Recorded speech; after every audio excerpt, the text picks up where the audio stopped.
بسم اللہ الرحمن الرحیم رب اشرح لی صدری ویسر لی امری واحلل عقدۃ من لسانی یفقہوا قولی۔ معزز سامعین، میرا آج کا موضوع ہے حکمرانی۔ یہ سچ ہے، کرو مہربانی تم اہل زمین پہ، خدا مہرباں ہوگا عرش بری پہ۔ یہ حقیقت ہے کہ دنیا میں جس قدر جس نوعیت کی اچھائیاں یا برائیاں پھیلتی ہیں، ان سب کی جڑ حکومت وقت ہوتی ہے، اس لیے کہ انتظامات و اختیارات حکمرانوں کے ہاتھ میں ہوتے ہیں۔ ارکان دولت اور حکمران اگر نیک، خدا ترس، خدا پرست اور اپنی ذمہ داریوں کا احساس کرنے والے ہیں تو یہ حکومت رعایا کے لیے عین رحمت خداوندی ہے، ورنہ غضب الہی، کیونکہ حکام کی غیر ذمہ دارانہ حرکات و سکنات ظلم و ستم کا اثر ہوتا ہے جو دنیا کے کسی فساد میں نہیں ہوتا۔ اگر علم و عمل فرما روائی کی ایسی مضبوط و غیر متزلزل بنیادیں ہیں جس کو دنیا کی کوئی طاقت نہیں ہلا سکتی۔ علامہ اقبال نے کہا ہے، بازو تیرا توحید کی قوت سے قوی ہے، بازو تیرا توحید کی قوت سے قوی ہے، اسلام تیرا دیس ہے تو مستفوی ہے۔ حاکم کا یہ فرض ہے کہ شب و روز یہ خیال رکھے کہ حق تعالیٰ نے مجھے کس لیے کرسی یا تخت نشین بنایا ہے، میری ابتدا قطرہ پانی اور انتہا ایک مشت خاک کے سوا کیا ہے۔ جب یہ باتیں ذہن نشین کرے گا تو اس کے لیے حکمرانی بے نصرت ایزدی آسان سے آسان تر ہو جائے گی اور سب پریشانیاں اور الجھنیں ختم ہو جائیں گی، اور کیونکہ حاکم عادل خدا پرست جب احکام الہی کے مطابق حکومت کرتا ہے تو اس کا ہر فعل عبادت ہے، جو حق تعالیٰ کی غیبی، ظاہری اور نصرتوں کو اپنی طرف بدرجہ عطم مبذول کرنے کا سب سے بڑا سبب ہے۔ رسول مقبول صلی اللہ علیہ وسلم کا ارشاد مبارک ہے کہ بادشاہ کا ایک دن کا عدل جو ہے وہ 60 برس کی لگاتار عبادت سے افضل ہے، کیونکہ عبادت سے صرف اپنی جان کو جہنم سے بچانا مقصود ہے اور عدل میں تمام مخلوق پر رحم کھاتا ہے۔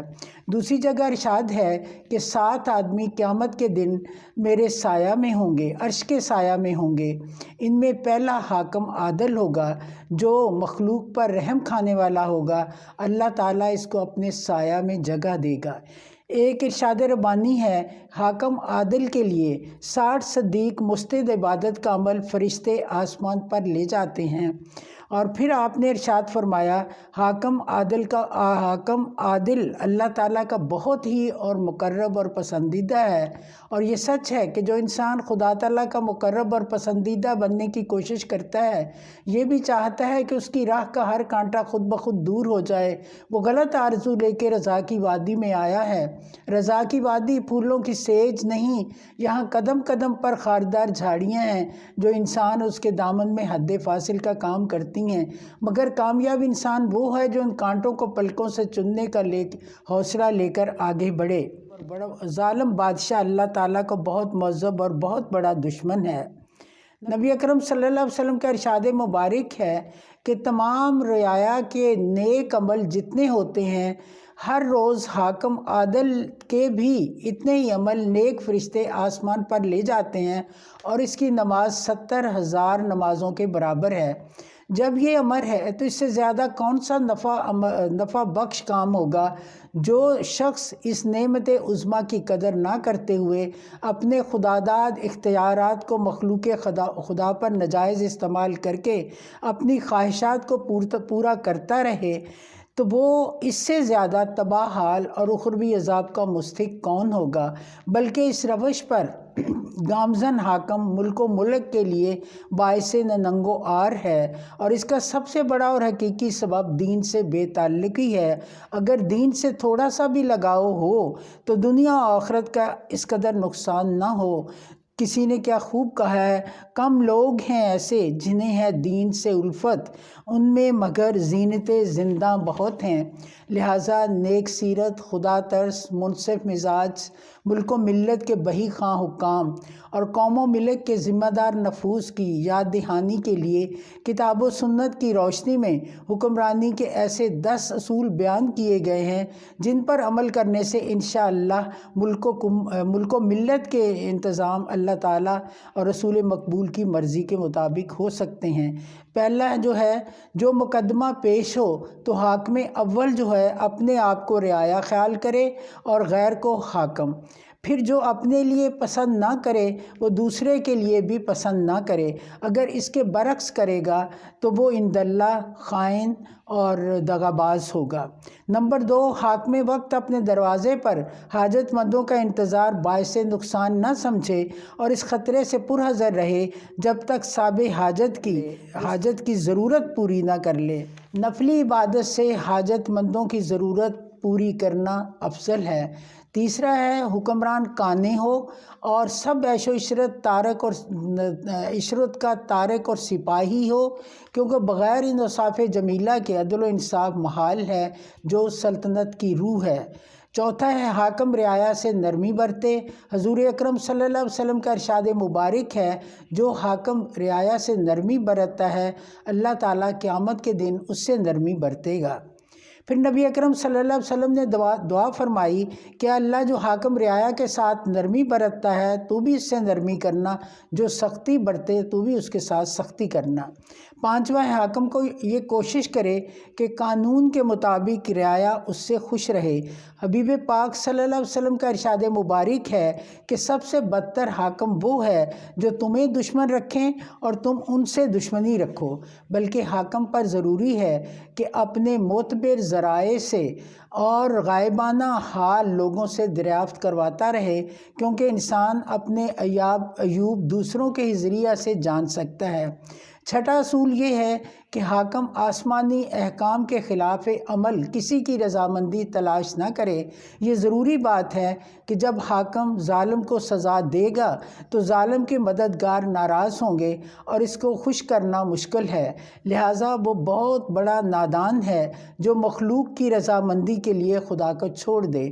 حضرت امیر معاویہ ایک دفعہ حضرت عائشہ صدیقہ رضی اللہ تعالیٰ عنہ کے پاس تشریف لائے اور فرمایا کہ مجھے آپ کوئی نصیحت فرمائیے، تو حضرت عائشہ صدیقہ رضی اللہ تعالیٰ عنہ نے حبیب پاک صلی اللہ علیہ وسلم کا فرمان بیان کیا کہ حبیب پاک صلی اللہ علیہ وسلم نے فرمایا ہے کہ جو شخص اللہ کو ناخوش کر کے بندوں کو خوش کرتا ہے اللہ تعالیٰ بندوں کے رحم و کرم پہ چھوڑ دیتا ہے، اور جو شخص اللہ بندوں کو ناراض کر کے خدا کی خوشنودی حاصل کرتا ہے تو اللہ تعالیٰ اس کو اپنی حفاظت میں لے لیتا ہے۔ تو ساتواں اصول یہ ہے کہ حاکم پر لازم ہے کہ مرتبہ حکومت کو بڑا خطرناک کام سمجھے، کیونکہ خلق خدا کا کفیل ہونا کوئی آسان کام نہیں۔ جس کو حق تعالیٰ نے اس کا حق ادا کرنے کی توفیق عطا فرمائے اس کے برابر کوئی سعادت مند نہیں۔ اگر اس قصور و تساہل کرتا ہے تو اس سے نیچے کوئی شقاوت کا درجہ نہیں۔ نبی اکرم صلی اللہ علیہ وسلم کا فرمان مبارک ہے، جس شخص کو اللہ نے سرداری دی اس نے ان کی ایسی نگہبانی نہ کی جس طرح اپنے گھر والوں کی کرتا ہے، تو اس سے کہہ دو کہ وہ اپنا ٹھکانہ دوزخ میں ڈھونڈے۔ پھر آپ صلی اللہ علیہ وسلم نے فرمایا اس جو ظالم حکمران پر بہت بڑا عذاب ہوگا۔ پھر فرمایا کہ جس حاکم کی 10 آدمیوں پر بھی حکومت ہوتی ہے اس کو قیامت کے دن زنجیروں میں جکڑے ہوئے اللہ تعالیٰ کے حضور میں لایا جائے گا۔ اگر وہ نیک ہوگا تو خلاصی پائے گا، ورنہ سزا مزید کر دی جائے گی۔ نبی اکرم صلی اللہ علیہ وسلم کا فرمان مبارک ہے، 5 آدمیوں سے خدا ناخوش ہوتا ہے اور دنیا میں ان کو عذاب دے تو سخت ہے، ورنہ دوزخ میں ان کی جگہ ہوگی۔ ان میں سے ایک امیر قوم ہے جو اپنا حق تو لے لے لیکن ان کی داد رسی نہ کرے۔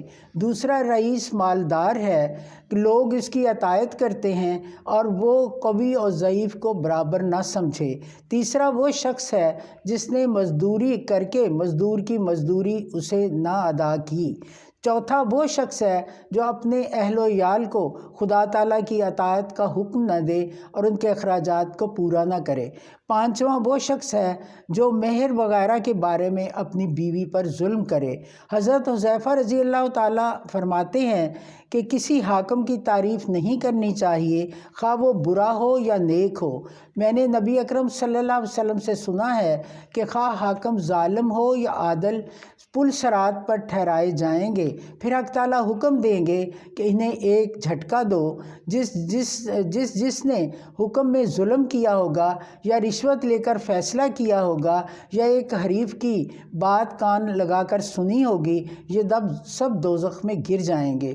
8واں ہے حاکم کو اور امیروں کو علماء حقانی کی ہم نشینی اپنے اوپر لازم سمجھنی چاہیے، تاکہ ان کی صحبت سے دل زندہ رہتا ہے، اور لالچی لوگوں سے سخت پرہیز کرنا چاہیے، کیونکہ لالچی لوگ بے جا تعریفیں کرتے ہیں، ناجائز فائدہ اٹھاتے ہیں اور حاکم کو اندھیرے میں رکھ کر اپنا الو سیدھا کرتے ہیں۔